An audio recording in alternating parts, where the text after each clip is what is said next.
folks, and welcome to Harvie Passage here on Treaty 7 land or Calgary, Alberta, Canada.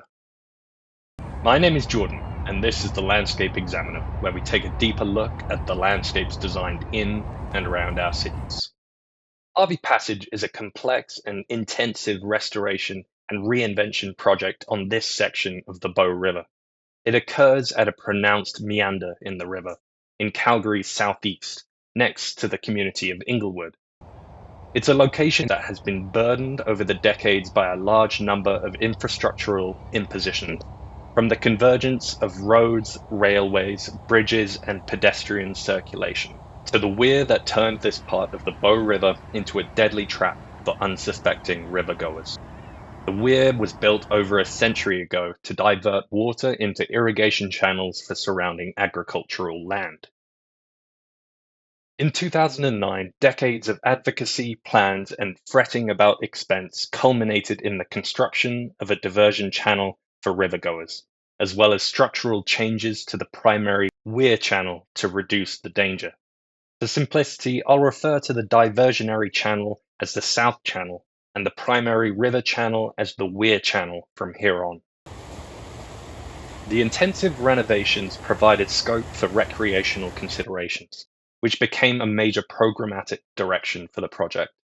The river's edge and topography was altered to maximize the river's recreational capacity, which included rocky outcrops, eddies, groins, and reinforcements to the island. In doing so, in tandem with appropriate native and adaptive planting, the project was able to improve fish and bird habitat in the area. The project was completed in 2012.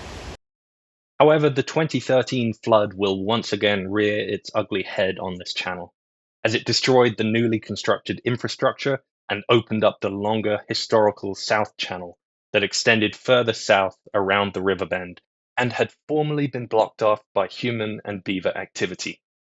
This older, longer South Channel became the basis of the one that exists today. Development of a new and more ambitious design began after the flood subsided. The single drop weir was divided into multiple whitewater drops, and the South Channel was extended with increased recreational access and ecological restoration strategies. This re-renovation was completed in 2020. Harvie Passage is now a hugely successful and popular recreational space with plans for expansion and more amenities for visitors. However, members of the local water sports communities are advocating for improvements primarily to the weir channel, which is considered fairly dangerous, though it's definitely less deadly than it was. Harvie Passage makes a striking first impression upon arrival by land, through the small wooded edge that separates it from the river pathway. Its sculptural, biomorphic form is immediately legible from the vantage point of the riverbank, where you are also enveloped by the ambient roar of the rapid. The South Channel's banks are constructed using concrete-bound stone steppers, which are laid out stylistically like a long, winding staircase. The staircase layout immediately beckons the visitor to descend to the stream, or play on the rocks, or simply to sit and breathe in the multisensorial buffet, to mix my metaphors. Harvie Passage gets at the fundamentals of what a recreational landscape can be. It is an intensely public, open, and traversable landscape that facilitates highly specific programming when it needs to.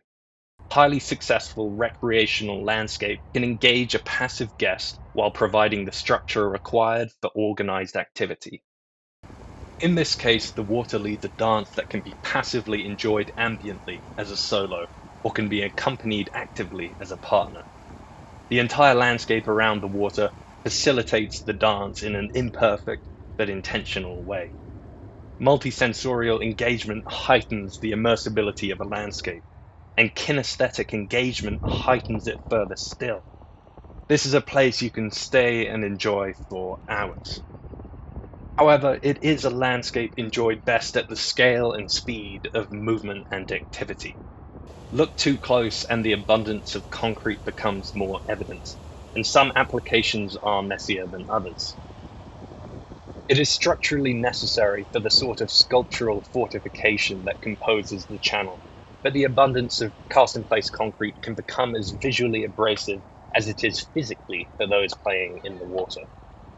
It is also a channeled, impervious edge at a time that we are realizing the importance of porous, sponge-like riparian zones for flood mitigation. In contrast to the close look, if you zoom out from the landscape and stand atop the materially impressive, grotto-like lookout point on the west end of Harvie Passage, you are confronted with the spaghetti-like convergence of trains and major roads around this site. Remove yourself from the embrace of the sonorous rapids and you are confronted by noisy infrastructure, just a stone's throw away. This isn't necessarily a negative thing. Harvie Passage is a highly successful urban landscape. The success is tied to its setting amongst and on top of urban infrastructure. Though contact with the water is not very accessible for those who are not able-bodied, the greater landscape itself, in such close proximity to urban neighborhoods and abutting accessible pathways, is accessible as a multisensorial refuge from the anxieties of urban living. Access to urban waterways is something that has been denied to residents of many major cities around the world. So creating a successful and mostly safe recreational access point is a big win for Calgary.